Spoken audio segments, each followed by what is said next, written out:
একজনে কমেন্ট করছে আপনাকে অনেক সুন্দর লাগছে। খোদা, সুন্দর কইয়া শরম দিয়েন না। আজকে টু ফেস পাউডারও দিই নাই। দেখছেন, এককালে অরিজিনাল। মুই এবার মেকআপ দিতে পছন্দ করি না।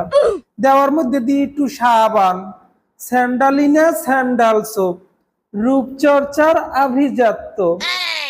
আরেকজনে কমেন্ট করছে আজকে লিপস্টিক দেননি কেন?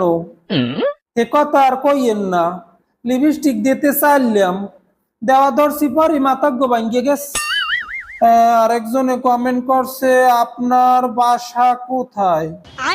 না বাবু, হে কথা কম যাইবে না, যে আরে আমার বাড়ির উপরে সিল্লিয়া পড়বে। বেড়া গোগার মধ্যে হাইন্দা সেলফি তুলতার মুনা বাপু। কি লেখছে আপনি একজন ছাপরি। এটা আবার কি দিয়া ছাপরি? ভালো কইলে না খারাপ কইলে? যদি ভালো কইতেন হলে আমরে ধন্যবাদ, আর যদি খারাপ কইতাও তুই ছাপরি, তোর বউ ছাপরি, তোর 14 গোষ্ঠী ছাপরি।